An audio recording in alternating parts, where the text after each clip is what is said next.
من 1914 ل 1918.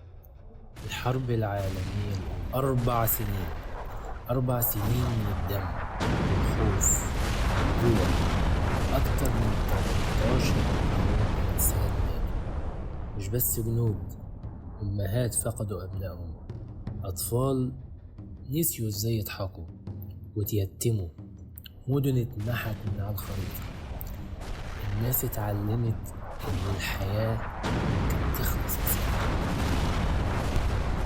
ولما الحرب خلصت الناس طلعت لبره، مش علشان فرحانين، لكن علشان محتاجين يتنفسوا، محتاجين يفتكروا إن في حياة.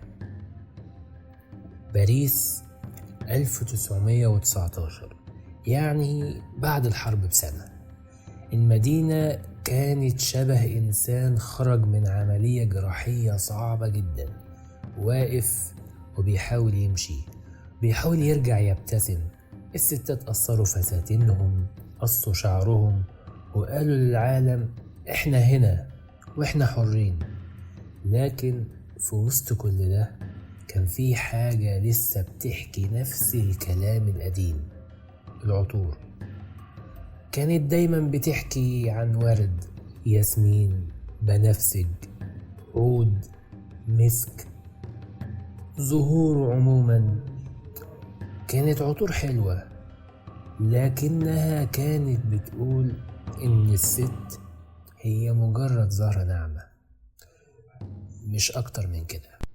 بس كان في واحدة بس هي اللي رفضت تتخيل إنها تبقى زهرة. اسمها الحقيقي جابرييل بونير شانيل، بس العالم كله عرفها بكوكو شانيل. اتولدت سنة 1883 في بلدة صغيرة في فرنسا، ولكن للأسف أمها ماتت وهي عندها 11 سنة. أبوها ما رضاش يتحمل مسؤوليتها وسلمها لدار أيتام ومشي. وفي يوم وقفت قدام المراية وسألت نفسها سؤال ما سألهوش حد قبلها: ليه لما الست بتاخد عطر دايما بتشم ورد؟ ليه محدش بيعمل عطر بيتشم منه ريحة ست؟ بغموضها، بتناقضاتها، بقوتها، بكل اللي مش قادرة تقوله بالكلام كانت عايزة تقوله بالعطر. وكان بطل حكايتنا النهاردة اسمه العطار إرنست بو. راجل اتولد في 1881 في موسكو لأب فرنساوي، عاش في قلب البلاط القيصري الروسي. شاف الطرف والجمال والغنى والدلع، شاف ازاي العطر ممكن يبقى جزء من هوية إنسان. اشتغل صانع عطور للقيصر نفسه، ولما الثورة الروسية جت وكل حاجة اتقلبت، إرنست هرب ورجع لفرنسا. محدش جنبه غير علمه وموهبته. ومش هو بس اللي كان مؤمن بموهبته، لا، بطلتنا برضه كانت مؤمنة بموهبته وكلمته علشان يتقابلوا في الأتيليه. وبالفعل اتقابلوا. الأتيليه كان ساكت، وهي بصت له وقالت بكل هدوء: أنا عايزة عطر مختلف عن أي حاجة في الدنيا، مش عايزاه يتشم زي الورد، عايزاه يتشم زي الست. وقتها هو سكت، وفي الصمت ده كان بيفكر ازاي يعمل العطر اللي هي نفسها فيه. إرنست رجع المعمل وبدأ يجرب، وبالفعل طلع ب10 عينات ورقمهم من 1 ل10 وصفهم على الترابيزة وقال لها اختاري. في الوقت ده كوكو كانت متحمسة جدا. اتجهت للإزازة الأولى، شمتها ما حسيتهاش. التانية سابتها ومشيت، التالتة، الرابعة، ولحد لما وصلت لواحدة بس.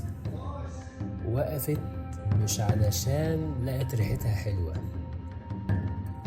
علشان هي حست ان دي الحاجة اللي هي بتدور عليها. حست ان هي جواها حاجة مش قادرة تفسرها بالكلام. بصت له وقالت بكل هدوء: هي دي. وهو بص للورقة وكانت رقم 5. وكان السر في العطر رقم 5 هي مجموعة مواد اسمها الألديهيدات. وتعالى يا صديقي أقول لك إيه هي الألديهيدات بسرعة. الألديهيدات دي يا صديقي هي مجموعة مواد كيميائية، هي مش طبيعية، هي مواد صناعية.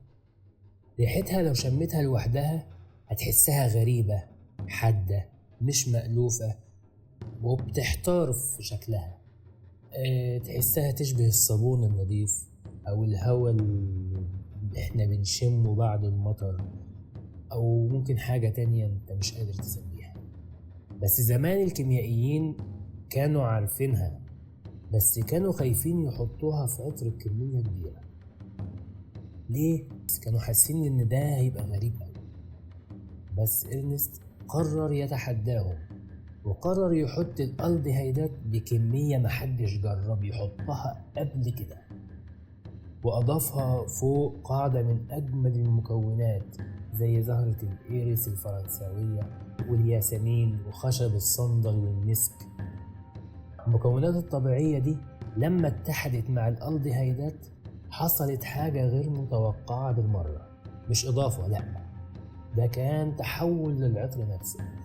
العطر بقى ليه بعد جديد تماما، حاجة مش موجودة في الطبيعة. العطر بقى أعمق وأغمض، وزي ما في حاجة كده بتتحرك احنا مش عارفين هي ايه. نرجع بقى يا صديقي لقصة العطر رقم 5. العطر ده تم إطلاقه في الأسواق سنة 1921 تحت اسم شانيل 5. والناس وقتها بصراحة اتقسمت، في اللي شمه وقال ايه ده مش زي اي حاجة انا عارفها، وفي اللي شمه وحس ان في حاجة جواه اتحركت. وقتها النقاد اتسألوا والجرايد ما فهمتوش، لانه كان اول عطر في التاريخ يعتمد بشكل واضح على مواد صناعية. العطر مش بيحاكي طبيعة، لا، العطر كان بيخلق حاجة جديدة. بس الستات حسوا ان هو ده اللي بيتكلم عنهم. بس بعد اطلاق العطر حصلت الضجة دي وعادي يعتبر شبه اتنسى، لحد ما في خمسينيات القرن الماضي صحفية أمريكية كانت بتعمل مقابلة مع واحدة من أشهر نساء العالم في الوقت ده، وسألتها سؤال بسيط جدا: بتنامي بإيه؟ البنت ابتسمت ابتسامة اللي عنده سر وما كانش قايله لحد، وقال صوت كله هدوء: شانيل 5 وبس. الست دي كانت مارلين مونرو. وبس يا سيدي، كانت الجملة دي لوحدها كفيلة إن هي تاخد العطر من باريس لكل أوضة نوم في العالم. والنهاردة بعد أكتر من 100 سنة لسه بيتباع شانيل 5 كل 30 ثانية. بيتباع علبة واحدة في العالم، مش بيتباع علشان ريحته حلوة بس، لأ، بيتباع علشان هو كان من اللحظة الأولى بيقول حاجة مختلفة. كان بيقول إن الأنوثة مش لازم تتفسر، ممكن تبقى سر. وافتكر يا صديقي إن جرأة شخص واحد في لحظة واحدة بتخلق حاجة ممكن تعيش أكتر منه.